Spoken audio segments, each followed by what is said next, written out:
아, 오늘은 이제 경우의 수가 끝나고 확률이라는 단원으로 들어갈게. 경우의 수에서 우리가 순열, 조합, 중복순열, 중복조합, 그 다음에 이항 정리에서 파스칼의 삼각형 등등을 배웠어. 이제는 그런 경우의 수를 세는 것을 바탕으로 해서 확률이라는 걸 배울 건데, 확률은 크게 수학적인 확률하고 통계적인 확률, 이거 말고 이제 도형에서의 확률, 기하학적인 확률이 있는데, 어쨌든 뭐 도형에서의 확률까지 우리가 잘 배워야 될 것 같아. 첫 번째로 수학적인 확률은 무엇이냐 하면, 표본 공간이 S인 어떤 시행에서 각 근원 사건이 일어날 가능성이 모두 같은 정도로 기대될 때 사건 A가 일어날 수학적인 확률은, 이렇게 물어봤어. 우리가 여기에서 지금 표본 공간이란 말도 지금 처음 들어보고 근원 사건이라는 말도 처음 들어봐. 뭐 가능성이라든가 뭐 시행 이런 거는 어디서 많이 들어본 것 같아. 가능성이라는 것은 뭐 기대를 할 수 있는 것들 아니면 확률을 얘기하는 거라고 같아. 생각하면 될 것 같고, 표본 공간이랑 근원 사건이 무엇인지를 일단 좀 정의를 해야 될 것 같아. 그래서 오른쪽에 보면 개념 플러스라고 해서 그런 것들의 내용을 정리를 해놨는데, 시행이라는 것은 동일한 조건에서 반복할 수 있고 그 결과가 우연에 의해 나타나는 결정되는 실험이나 관찰. 우리 경우의 수에서 실험이나 관찰, 그것을 시행이라고 했지. 조금 더 구체적으로 정리를 해보면, 동일한 조건에서 반복할 수 있고, 그렇지? 동일한 조건에서 반복할 수 있고, 그 결과가 우연에 의하여 결정되는 실험이나 관찰, 이걸 시행이라고 한다. 표본 공간이라는 것은 뭐냐 하면 어떤 시행에서 일어날 수 있는 모든 결과의 집합이래. 예를 들어서 동전을 한 개 던진다. 동전 한 개 던진다. 그러면 이거는 시행이라고 될 수 있겠지? 이 시행에서 일어날 수 있는 모든 결과는 앞 아니면 뒤, 이런 집합이 있겠지. 요걸 표본 공간이라고 얘기를 하는 거야. 만약에 동전을 2개 던진다 그러면 어떻게 될까요? 동전 2개를 던진다 그러면 앞하고 앞 나올 수 있고, 앞하고 뒤, 그 다음에 뒤하고 앞, 뒤하고 뒤, 그리고 뒤하고 뒤, 이렇게 4개의 결과물들이 나오겠지. 이런 결과들의 집합을 바로 표본 공간이라고 한다. 표본 공간이라는 것은 그냥 모든 결과가 나올 수 있는 전체의 집합이니까 표본 공간을 우리가 전체 집합이라고 얘기를 해주면 되겠어. 집합에서 배웠을 때 전체 집합을 표본 공간이라고 얘기를 해주면 되겠습니다. 사건이라는 것은 표본 공간의 부분 집합이야.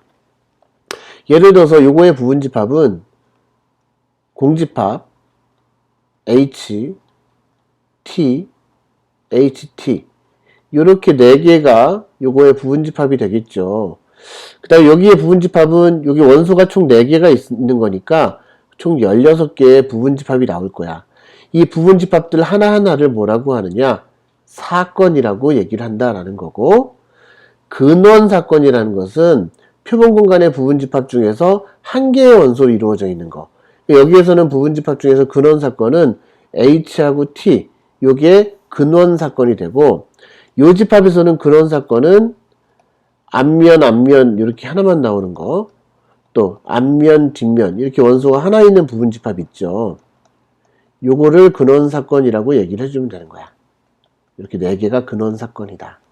자, 다시 한번 정리를 해보면, 시행, 표본 공간, 사건, 근원 사건들의 정의가 여기 되어 있고, 시행이랑 사건이란 말은 우리가 잘 이미 좀 배워왔었지만 여기서 어떻게 표현을 했는지 다시 한번 읽어보면 좋겠습니다.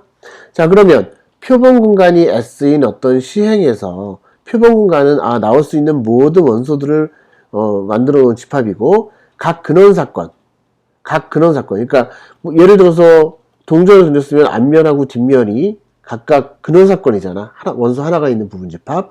이 근원사건이 일어날 가능성이 모두 같은 정도로 기대될 때. 그러니까 앞면하고 뒷면이 나올 가능성이 모두 같겠지. 동전 같은 경우에는 우연에 의해서 앞면과 뒷면이 나오니까. 또 그거는 가능성이 같기 때문에 이럴 때 사건 A가 일어날 확률 이렇게 물어봤어. 사건 A는 사건 A라는 것은 이 부분집합들을 다 사건이라고 그랬잖아. 그지? 사건 A가 일어날 확률을 구하라 그러면 전체 모든 경우의 수 분의 사건 A가 일어나는 경우의 수 이렇게 쓰는 거야. 예를 들어서 동전 2개를 던지면 동전 뭐 1개를 던지면 전체 사건의 개수는 2개지. 앞면 아니면 뒷면. 그 중에 앞면이 나온 사건은 1가지가 있지, 원소가. 그래서 2분의 1 이렇게 계산할 수 있겠다라는 거지. 그러니까 우리가 지금까지 중학교 때 배웠던 확률도 마찬가지야. 전체 경우의 수분의 그 사건의 경우의 수라고 했던 것처럼 전체 표본 공간이 S니까 표본 공간의 원소의 개수분의 그 사건이 일어날 원소의 개수 이렇게 계산을 해주면 되겠다라는 얘기입니다. 자, 이거는 이제 뒤에서 문제를 풀면서 다시 한번 확인해 볼게. 통계적 확률도 한번 읽어 볼게요. 같은 시행을 n번 반복할 때 사건 A가 일어난 횟수를 Rn이라고 하자. n의 값이 한없이 커짐에 따라 상대 도수 n분의 Rn이 일정한 값 P에 가까워지면 이 P를 사건 A의 통계적 확률이라고 한다. 예를 들어서 동전을 뭐 1000번 던졌어. 그 중에서 앞면이 450번 나왔어. 그럴 수 있잖아. 또 동전을 10,000번 던졌는데 이번에는 뭐 4,900번 나왔어. 이런 식으로 이 동전에 던지는 횟수, 요 n을 한없이 커진다는 얘기, n을 무한히 반복한다는 얘기지. 무한히 반복하면 앞면이 나오는 횟수는 어느 값에 가까워질 것이냐. 이거를 무한히 보낸다면 결국 2분의 1이 될 것이다. 이런 통계가 나올 것이다라는 얘기겠지. 통계적인 확률은 우리가 아직 뭐 극한 같은 건 안 배웠지, 너희들이. 뭐 수투에서 극한이 나오는데, 뭐 수열의 극한, 뭐 미적분에서 나오긴 하지만, 이 극한의 개념을 써서, 수학적인 확률과 통계적인 확률은 결국은 n이 한없이 커지면 가까워질 것이다. 결국 같아질 것이다. 라는 얘기까지 할 수가 있게 될 겁니다. 여기 확률의 기본 성질이 나와 있는데, 임의의 사건 A가 일어날 확률은 0하고 1 사이가 되겠죠. 반드시 일어날 사건은 1이고 절대로 일어나지 않은 사건은 확률이 0이 된다라고 생각하면 되겠다. 개념 체크 한번 풀어볼게. 주머니 속에 1부터 8까지 자연수가 하나씩 적힌 8개의 공이 들어있다. 1, 2, 3, 4, 5, 6, 7, 8 이렇게 8개의 공이 들어있는데 이 주머니에서 한 개의 공을 꺼낸대. 자, 그러면 한 개의 공을 꺼냈을 때 나오는 모든 가능성이 같은 그런 결과물들은 이렇게 8개가 있겠지. 이 결과물들의 전체 집합을 우리가 표본 공간이라고 했고, 이때 3의 배수가 적힌 공이 나올 확률인데 3의 배수가 나올 사건을 A라고 한다면, 자, 3의 배수가 나올 사건이야. 배수가 적힌 공이 나올 사건, 3의 배수가 적힌 공이 나올 사건을 A라고 했어. 그럼 3의 배수가 나올 사건은 이 사건이라는 것은 이 전체 표본 공간의 부분집합인데 그 중에 3하고 6이 들어있는 부분집합, 여기에 사건 A가 일어날 집합이겠죠. 그러면 이 확률은 얼마냐? NS분의 NA 이렇게 계산하는 거야. NS는 뭐야? 그렇지. S의 원소의 개수잖아. S의 원소의 개수는 8개고 그 중에 A의 원소는 2개니까 4분의 1 이렇게 수학적인 확률로 계산하겠다라는 얘기입니다.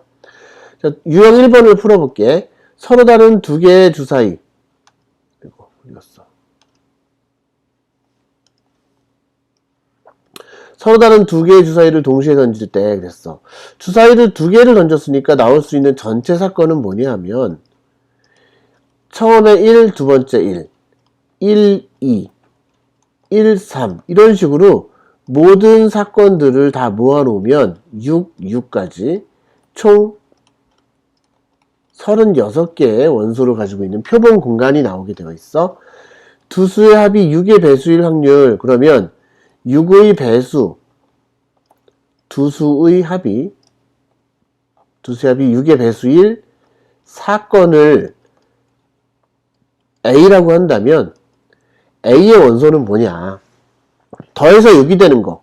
1하고 5, 2하고 4, 그렇지? 그 다음에 3하고 3, 4하고 2, 5하고 1이 있을 것이고, 더해서 6의 배수니까 더해서 6 되는 거 말고 12 되는 거, 12. 12가 되는 거, 6하고 6 하나밖에 없겠죠.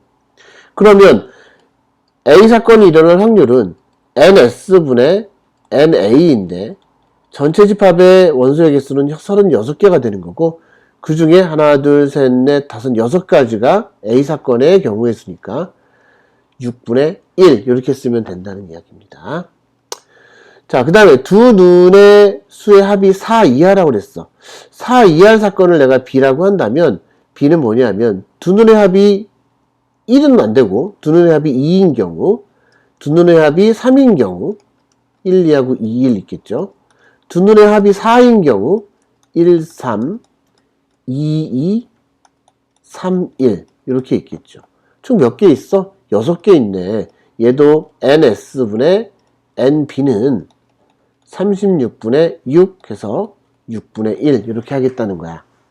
자, 이거 굳이 이렇게 하지 않더라도 전체 경우의 수분에 그 사건이 일어날 경우의 수 하면 확률이 바로 나옵니다. 근데 우리가 지금 수학적인 확률을 이렇게 정의할 것이다 라고 얘기를 했기 때문에 이런 방법을 한번 풀어봤어요. 자, 다음에 통계적인 확률 한번 해볼게. 우리가 일반적으로는 거의 통계적인 확률 뭐 이런 식으로 계산을 하게 될 건데, 자, 다음 표는 어떤 학생들을 대상으로 가장 좋아하는 과목을 조사한 것이다. 이 학교 학생 중에서 임의로 한 명을 선택할 때 가장 좋아하는 과목이 수학일 확률을 구하시오 그랬어. 그러면 전체 인원수가 지금 200명이라고 나왔고 200명 중에 수학을 좋아하는 학생은 28명이니까 200분의 28 이렇게 하면 그냥 통계적인 확률이 나오는 거예요. 자, 이렇게 조사해서 나온 거잖아. 사실 요거를 무한히 많은 학생들을 조사해도 이거랑 같을 수 있다라고 생각을 해야 될 것 같아요. 근데 어쨌든 이 학교 학생들을 가지고 한 거니까 통계적인 확률은 50분의 7 이렇게 쓰면 되겠지. 자, 그 다음에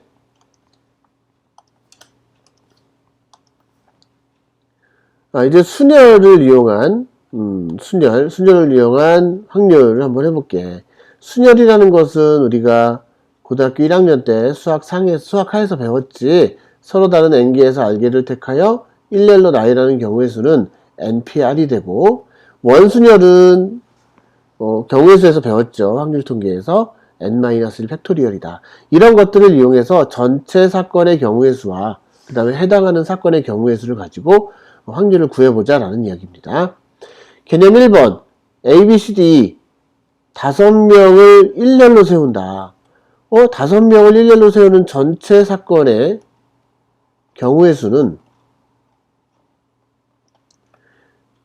5팩토리얼 거야. 그치? 120가지입니다.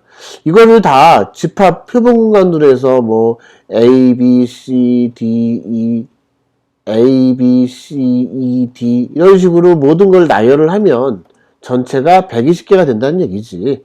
이거 나열하지 않고 이제 전체 경우의 수라고 할게. B를 가장 앞에 세울 확률. 자, B가 가장 앞에 있으려면 B를 맨 앞에 놓고 나머지 4명을 줄 세우면 되겠죠? 4팩토리얼일 거야. 그래서 확률은 5팩토리얼 분의 4팩토리얼. 그래서 5분의 1 이렇게 쓰면 되겠다. C하고 E가 이웃하게 세울 확률이래. C하고 E가 이웃한다는 것은 어떻게 합니까? C하고 E가 이웃하려면 C하고 E를 한 명으로 봐. C하고 E를 한 명으로 보고 나머지 A, B, D 총 4명을 줄을 세우죠. 4명을 줄을 세우고 C하고 E가 자리 바꿀 수 있으니까 2팩토리얼을 곱해줍니다. 전체 경우의 수는 당연히 5팩토리얼이니까 경우의 수 5팩, 그 다음에 전체 사건의 경우의 수, 해당 사건의 경우의 수 해서 답은 5분의 2라고 쓰면 되겠죠. 실제 문제 한번 풀어볼게.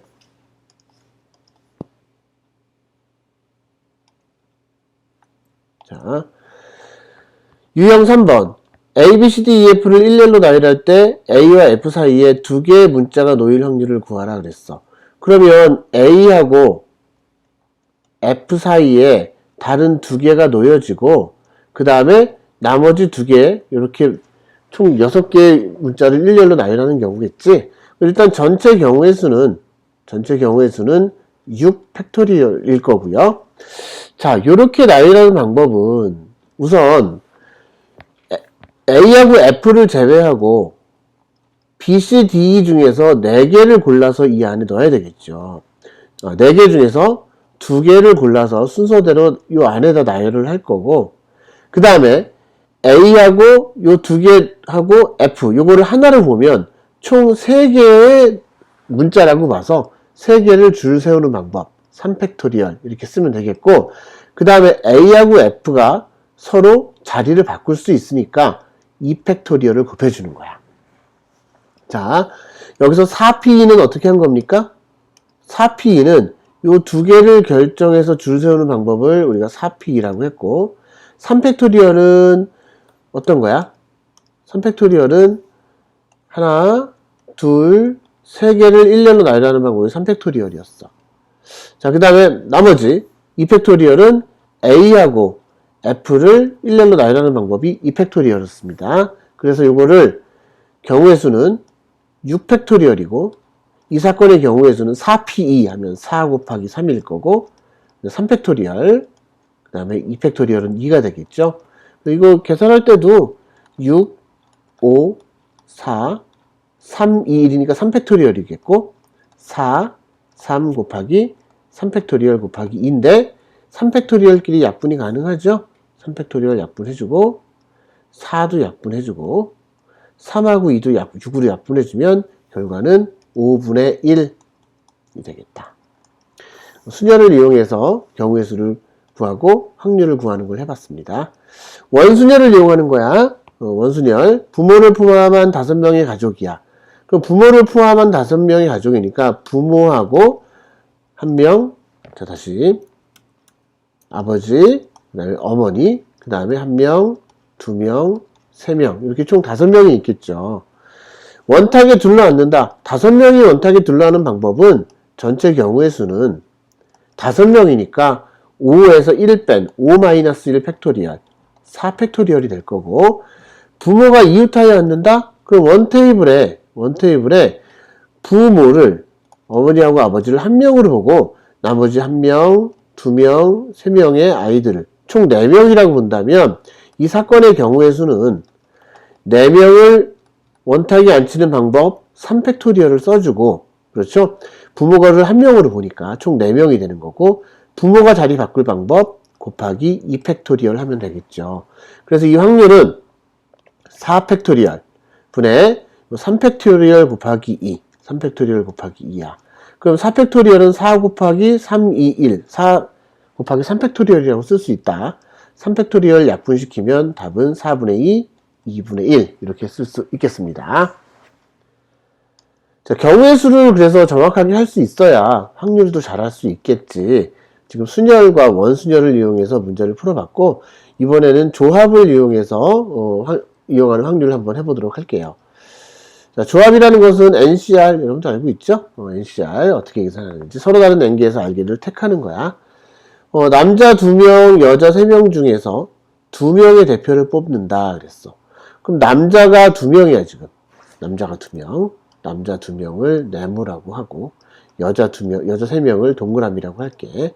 남자 2명을 남자 A, B, 여자는 C, D, E라고 한다면 이 5명 중에서 2명의 대표를 뽑을 경우의 수는 전체 경우의 수는 5, C, E 그래서 5 곱하기 4 나누기 2 해서 10가지가 되겠고 모두 여학생이 뽑힌대. 그럼 여학생 3명 중에서 2명이 뽑혀야 되잖아. 그럼 이 사건의 경우의 수는 3명 중에 2명이 뽑히는 경우가 되겠죠. 그래서 3 곱하기 2 나누기 2니까 3이 돼서 따라서 이 사건의 확률은 10분의 3 이렇게 쓰면 되겠다라는 겁니다.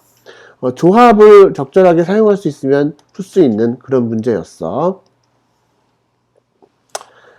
자, 그 다음에 마지막으로 오늘은 여기까지만 진도를 나갈 건데, 일단은 잘 안 된 학생들은 경우의 수 앞으로 경우의 수를 이용해서 문제를 풀 거니까 경우의 수를 먼저 다 학습을 해보고 정확하게 언제 순열을 쓸지, 언제 조합을 쓸지, 또 순열 조합 말고도 원순열, 같은 것이 있는 순열, 그렇지? 그리고 중복순열, 중복조합 등등 여러 가지를 사용하게 될 거니까 그 경우의 수를 잘 할 수 있어야 될 것 같아.